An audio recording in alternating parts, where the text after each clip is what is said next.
Life in the medieval period looked like lots of different things to lots of different people. Your place in society could dictate everything, from what food you ate, where you could go, how educated you were, and even how long you were likely to live for. Across this series, we'll discover what life was like for those that worked, those that earned, those that learned, and those that played in medieval England.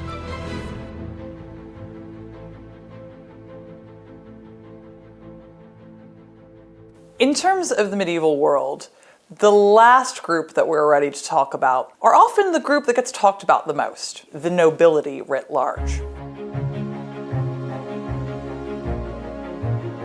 So who are the nobility? Technically, royals are nobility at the very, very top of the hierarchy in the secular medieval world. There's a broad swathe of people underneath royalty that are also nobles that have a hierarchy within that as well. You might just be a generalized knight and go by sir. You might be a marquis or a marquis. You might be more directly related to the king and be a duke or a duchess. All of these people on the whole are nobility. As a general rule of thumb, nobility writ large are the people who control secular power in the countryside, whereas royal power is usually concentrated in cities. The benefit that you get in exchange for the huge responsibility of overseeing laws in any particular jurisdiction is taxation. Your serfs are giving you taxes directly. You'll have to give a small percentage of that to the king, but the great majority of it stays with you. But what do the nobility do? It's their job to keep the king's peace, specifically within the countryside. And that's what happens here at Hedingham Castle in Essex.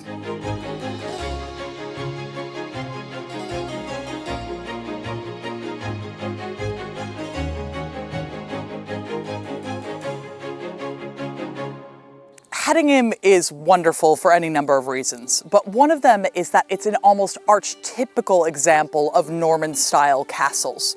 There's two things going on here. The first is that this is a perfect example of what we call a motte and bailey defensive structure. So a bunch of people from the local area, probably serfs, would have been forced to come dig out a bunch of ground and build these foundations themselves in a defensive structure. Then on top of that you have the bailey, in this case the keep that you can see here. What we're unfortunately missing here would be what we call a curtain wall. So it would have been a defensive wall on top of the motte itself around the edges. That would be where you would defend a castle in the first instance. If everything goes wrong, you then retreat inside the bailey itself with the entire household. Motte and baileys also have other features that sort of help when you're attempting to violently subjugate a bunch of people. And one of them is that it's very difficult to get into. By very virtue of the motte, you've got to get in over a bridge, of which this is a really fine example. Technically, this is not a Norman bridge, it's Tudor. But what it shows us is how well motte and bailey architecture works. Even half a millennium later, you still need to build bridges in order to get over it.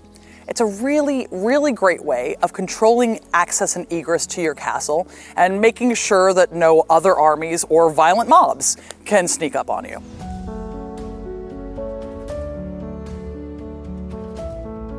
These windows are extremely exciting, not just because they're a great example of Norman Romanesque architecture, which they certainly are, but because they also have some cool little architectural details. So you'll notice on all of them that they have little columns off to either side.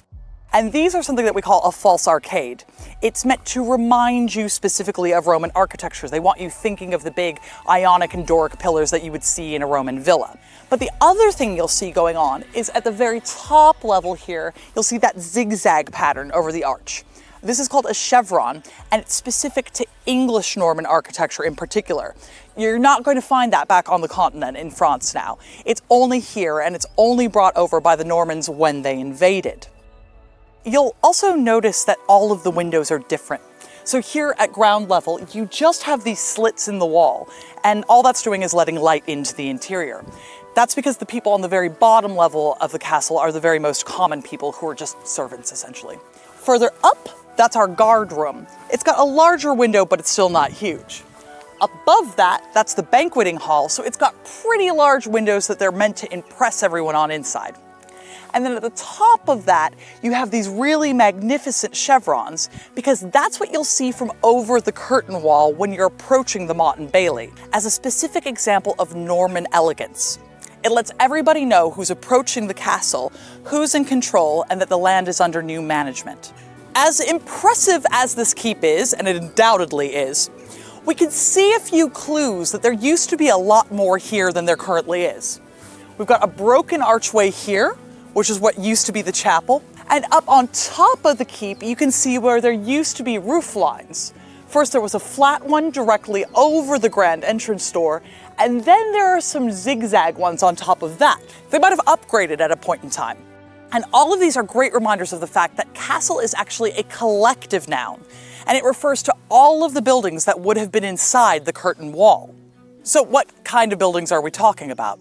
Well, you've got chapels that see to the religious needs of the community living in the castle, but you also have things like stables where you would keep all of your horses, cows, pigs, sheep, whatever it is you need. You'd also have stuff like a blacksmith smithy. If you're making a lot of armor for any kind of military guys that live inside a castle, well, that's where you make it. But the other big thing that you have is your kitchens. One of the major ways that we lose castles is fires. And so you want to keep any kind of cooking that is done with huge fires, when you're cooking for a large number of people, outside of your main keep. You want to make sure that you're not introducing any way that you can burn the entire thing down. This also introduces a really difficult level for cooking in the castle. If you're bringing a huge banquet up to the banqueting floor, which is on the second floor, you need to make sure that it's piping hot in order to get across the yard, up the stairs, and into the keep itself.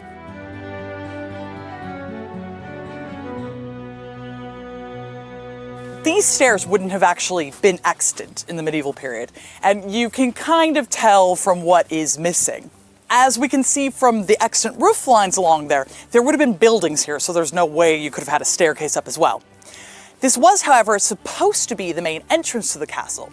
We can tell that because, again, you see these great chevrons over the door.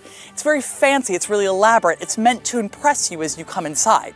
The other thing that we can see here is this rounded roof line, and that's from a later edition chapel that would have been put here. Well, why would you need two chapels? Sometimes people just like to build extra chapels if they have a specific devotion to a saint. So for example, one sort of chapel that people really like to add on later are Marian chapels. They're specifically devoted to the Virgin Mary, and they're for people who feel really piously moved by one individual in particular. Or if you're just a really pious person in general, maybe you want to make your own mark on the family's castle.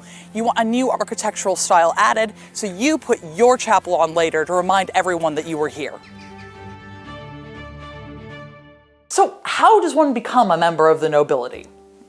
As a very, very general rule of thumb, someone gets land and power or titles as member of the nobility in exchange for military service to the king. This is particularly true here in England after the Norman conquests. When the new king comes over from Normandy, in the first place, you need a whole army to fight off the people already living here. And in the second place, the Normans are involved in a violent military occupation of a fairly hostile country. You need lots of armed members of the nobility to establish that there's a new king, and that there's also a new culture that's taking over in England. This is the case of the de Vere family, who we're going to be talking about today. Aubrey de Vere I comes over with the Norman conquests, and we first see records of him in 1089 in the Domesday Book. Aubrey de Vere is called Aubrey the Chamberlain, which means that he's specifically tied up with the king's retinue itself. A chamberlain is the sort of person who will help the king by overseeing any deeds that he signs or any charters. If you see any major royal medieval charter, down the bottom there'll be a list of names of various nobility who have witnessed whatever it is that the king does. The other thing that they do is make sure that everyone outside in that kingdom understands that this has come to pass. As such close proximity to the king indicates, the de Vere family are extremely important. And soon enough, they have land in 9 different counties throughout England. In particular, they have huge holdings in Essex and in Oxfordshire. So come on, let's go inside and see what life would have been like for the de Veres. As we come in through the main entrance, this is the first room that anyone would enter. And in fact, it's actually the only room that the great majority of people who come to visit the De Veres are ever going to enter. This is the guards room. And as the name indicates, it's where all of the knights and all of the guards of the De Vere family would hang out. There's a reason for that. If you're coming into the castle, the De Veres want you to see their military power right away. They want you to see how many people that they have in their army, and they want you to understand that they have a great deal of power over the land. Before you get to them, you're going to have to get past their army, quite literally. As you can probably tell, this room is currently undergoing some renovations. This isn't particularly far off from what you would have seen in the medieval period. We've got a brand new timber floor that's just been put down, and indeed, you would have a timber floor in the period. The major difference is over the top, we would probably see some rushes on the floor. And the rushes do two things. One of the things they do is baffle sound. So if you've got, what's essentially a private army of men hanging out in your basement, you probably want to help keep that down. The other thing that they do is help to keep it warmer. As you can see from the giant fireplace behind me, and you can probably tell from a large stone room this big, it would be quite cold in the winter, so you're going to want any extra help that you can get. The new floors in here are actually a great reminder of how powerful and rich the De Vere family were. When you build a castle, it doesn't just stay pristine. You have to constantly be updating it and renewing parts of it, especially when you have hundreds of people coming and going through it. There's wear and tear that's extremely costly to keep up, and only an extremely wealthy and powerful family like the De Veres would be able to do that. From the guard room, we can continue through the castle via the staircase here. Staircase can take us into one of two places. We can go downstairs into the cellars and into the dungeons, or if we're particularly important, lucky, or in some kind of legal trouble, we can go upstairs to the main banqueting table and into the presence of the De Veres. A big thing that nobles do is get involved in war. Almost everyone who was involved in the Norman conquest fought alongside the king when the king came here. But members of nobility are also saying that they're willing to get involved with any sort of military conflicts in the future. In the medieval period, there can be a lot of fighting back and forth between various royal houses. This can happen because the way that inheritance works is very complicated. Especially if you're a group of Normans who come from what we call now France and are controlling things in England. France is an extremely wealthy place. It's got a lot of money. So you're going to be interested in making sure that you continue to control that even if the center of your power is here in England. So in exchange for beating people up, the nobility get huge tracts of land wherever it is the king might have them. Since they are having all of their needs met by the peasants that they oversee, they can spend all of their leisure time training for military purposes. This means that they are training in sword combat from a very, very early age, and they also are trained in chivalry. The term chivalry comes from the French word chevalerie, and it has specifically to do with chevals, horses, and what people who are going around on the medieval equivalent of tanks should do in order to be polite to the people around them. When we talk about chivalry, a lot of the time what we're talking about is what knights consider to be their duties to God, to their local lord, and to each other. For knights, one of the best things about war is you have an opportunity to capture other knights.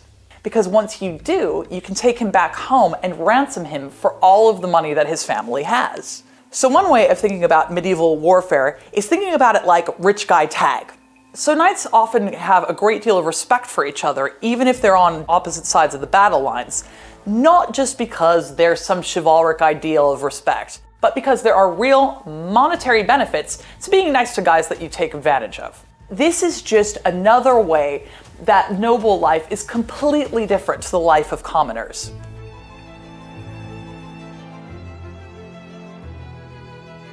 As you come up the stairs here, you will notice that it's a long way up from the guards room, and this is kind of on purpose. When you come into the presence of the De Veres here in the main banqueting hall, they want you to be a little off-put. You'll be out of breath, and you'll be slightly discombobulated by the grandeur that you're coming into. Why are you coming in to see the De Veres here? Well, it might be for any kind of jurisdictional or legal proceeding. The De Veres are the Earls of Oxford by the time that Aubrey III is on the throne here. They also own most of the land from here all the way to the sea coast. There is Oxford itself, and there are also lots of parcels of land scattered across England in general. And if you get in trouble or you need any property dispute taken care of, you need to come here to Hedingham and have the De Veres sorted out. So what's it like to be in the banqueting hall here and in the presence of the De Veres? It's kind of overwhelming. If you look above us, that's a minstrel's gallery. So as you come in, you might be hearing wonderful music by all the musicians in the employ of the De Veres. You'll see the beautiful paintings on all of the walls. Look at all the chevron work over every one of these windows, and look how many windows there are. That's incredibly expensive. How many masons were working on that? Say you're lucky enough to be at one of the De Veres banquets. You're sitting here enjoying wonderful food that's come from the kitchens outside, down 2 flights of stairs, and across the yard. How many people does it take to cook that and then bring it up and serve it? This is an absolutely huge house that the De Veres are running. And the De Veres are letting you know when you're at a banquet how powerful they are, how rich they are, and exactly how many people are in their employ and their command. As extremely grand as this room obviously is right now, this isn't quite what it would have looked like in the medieval period. Medieval castles were actually very brightly painted, so all the stonework that you can see coming through the plaster here wouldn't have been seen. All the plaster work over the top would have been painted with bright geometric shapes. They're not unlike the chevrons that we see over the arches here. Medieval people loved color and they loved patterns. So when we think about castles now, we tend to think of them as a little bit dark and a little bit dingy, but nothing could be further from the truth. They were actually really fond of color in ways that we would find a little bit gaudy ourselves. One of the most incredibly exciting things about this room is this glorious Norman arch here. In fact, this is thought to be the largest still extant Norman arch in existence. It's about 28 feet wide. This is an incredible feat of architecture, and just this arch is responsible for holding up almost the entire weight of the castle. Think about what that means about 900 years ago. The architecture that needs to go into that, the engineering, and all of this has been made without any kind of calculators. It's all done by hand, and it's all done by actual hand tools. The amount of money and influence that it takes to get something like this built is absolutely incredible, and we're really lucky that it's still standing. So the great majority of the banqueting hall is about display, but also there are some little secrets and things you aren't supposed to see. So say you've come to see the De Veres on a legal matter, and maybe you're not in the best mood. You come up the stairs, you're overawed by everything you see, and there they are on either side of the fire. Part of that is because they don't want you to notice that this is where the guards are. That's specifically at your eye line, and you won't be able to turn around and see it. So say things don't go your way legally, and you decide you're going to take matters into your own hand. If you rush the De Veres, their guards will come out of this niche and they will block any kind of violent attack. Guard spaces like this are extremely important because when you're this powerful and rich, you don't always make a lot of friends. A lot of the De Veres find out the hard way what happens when you come up against common people who don't have your interests at heart. When you're enforcing your power through violence, it engenders violent reactions. People like this need guards on hand all the time because they're doing violent things, and it means that ordinary people oftentimes feel like they have no recourse other than violence themselves. All of this money and all of this power, however, doesn't necessarily insulate you from everything that happens in the world. If you're involved in very violent things and you are a devout Christian, which again, most Europeans are at the time, you might be worried about the state of your soul when you die. The De Veres do this with the Colne Priory in Essex. There they endow an entire group of monks to pray for their family's souls later on. It's a bit of a win-win. The monks get somewhere to live, the De Veres don't have to worry so much about all the violence that they do in life. The second Aubrey de Vere is killed at the hands of a London mob in 1141. His body, however, is taken back to the Colne Priory, and he's buried there along with his father, and his soul is prayed to into perpetuity by the monks. The De Vere story does not stop there, however. The third Aubrey de Vere is named the Earl of Oxford by the king. This is an indication of how entwined the House of de Vere is with the kings here in England. Earls are a particularly high up section of the nobility, so this means that the de Veres have come up even further in the world than they were before. As a general rule of thumb, the further up you go in a castle, the closer you are to the inner circle of the family who lives there. Certainly true of the de Veres. But because the de Veres are so incredibly wealthy, while you're on the way to their private chambers, you've got one stop on the way, and that's the minstrel gallery. This particularly ornate Norman stonework is a kind of medieval signage. It lets you know that you're still in a public place. It's so incredibly intricate that it lets you know this is still something for the average person. Anything beyond this is going to be private and strictly for the de Vere family themselves. From up here in the minstrel gallery, we get a really cool idea of what it looks like down in the banqueting hall. But we also have a really interesting way of looking at the arches. You might notice that here in the banqueting hall, the exact opposite thing is true from the windows outside. Outside, we have the chevron windows up at the very top of the castle where everyone will see them. Here, the chevron arches are at the bottom and closer to your eye line. And we have the simpler arches with just the columns up near the top, where you're less likely to be looking when you're at a banquet. As we exit the minstrel gallery, we can go up the stairs again.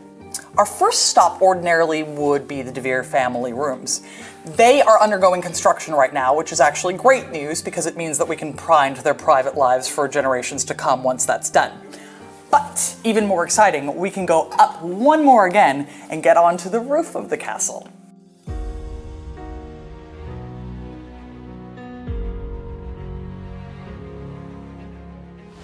Look at the view! I haven't just brought you up to the top of Castle Hedingham to look at the view, however. I want to talk a little bit about the roof. And that's because it's just kind of close to what we would expect to see from a medieval castle roof. It would probably be lined with lead, which helps keep the rain off. We probably would see some major ridging like this to keep the water flowing down. This gives you an idea of how responsive medieval architecture can be to its place. You wouldn't guess on a day like this, but obviously Essex can be very rainy. Things like channeling water to the right place really means something if you have a huge stone building like this. You need to make sure that water gets off of the roof and ideally as far away as you can possibly get from the foundations itself. This will keep you nice and dry once you've spent a bunch of money on a really expensive building. One of the differences that we see here from the medieval period is actually all this great woodland. In the medieval period, you wouldn't want this much wood around for a number of reasons. The first is if you're a noble and all of the money that you make to keep stuff like your great castle going comes from the countryside, you need that to be farmland and you want it to be working. Castles aren't just somewhere to live and they're not just a fortification for somewhere to bring armies out of. They're also a really potent and powerful symbol of who controls the land. You can see how high up we are here even in the 21st century. In the 11th century, this is a huge building. It's monumentally large. This reminds all of the peasants in the surrounding countryside who controls you and who's watching over you.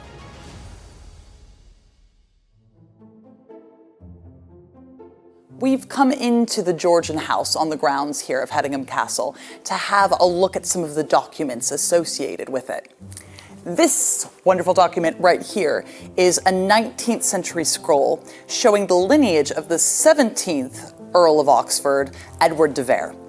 And very interestingly, it shows us one of the ways that you can become very important to the king's court. So up top, we can see the de Vere family itself. But here with the two lions is William the Conqueror. And we can see on here that his sister, Beatrice, gets married to Aubrey de Vere. Great way to make sure that you are part of the king's inner circle. Just marry into it. This is a really interesting document because it shows us how noble houses like the de Veres can track their lineage in a really intricate way over centuries. That's because if you're as important as the de Veres, you tend to stay important. It's really difficult to alienate wealth like that from a family. This is exactly the opposite of what we see from the peasant families, however. Your family can lose everything in just a decade if you have a poor enough harvest and you get into debt. That's not something that happens with families like the De Veres. What we've got here is a really lovely rendering of what the castle grounds would have been like in the medieval period. So as you can see, there's a lot less forest, and everything is essentially cultivated.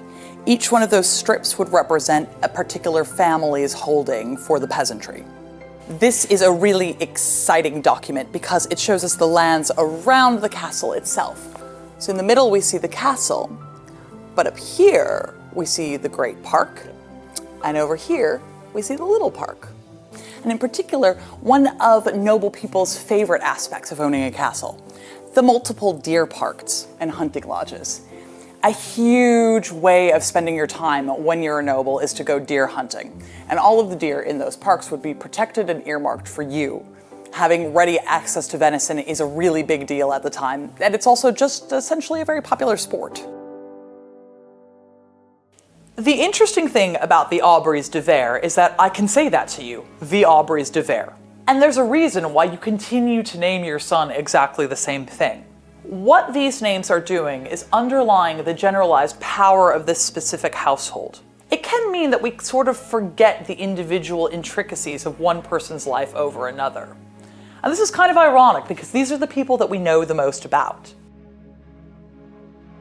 When we come to places like Hedingham, it's easy to forget about any aspect of medieval society other than the nobility. That's pretty much by design. The De Vere family only wants you to think about them, their power, and their authority when you see this building. However, it's not just the De Veres who live here. Let's not forget that there are clergy members who are working at the 2 chapels here on the property, as well as at the Colne Priory further away here in Essex. All of this power and privilege is also maintained off of the work that peasants are doing in the countryside. It's the peasants working in fields, paying their taxes and paying their rent to the De Veres that allows them to live such an incredibly lavish lifestyle. All of the luxury goods inside of a castle like Hedingham will be supplied by people who are working in what will become guilds in the 14th century. All of those tapestries, all of the fine cloth, all of that is as a result of very skilled people who are the best at what they do. When we think about the medieval period, it's easy to think it was a landscape that was entirely populated by knights who live in castles, and nothing can be further from the truth. It's just that castles are one of the few remaining physical symbols of a world that it's really difficult to see at times. The thing to take away from a place like Hedingham is not just that the De Veres are an incredibly important family, but it's that their prestige is made possible by thousands of people that we don't see, whose lives were every bit as important.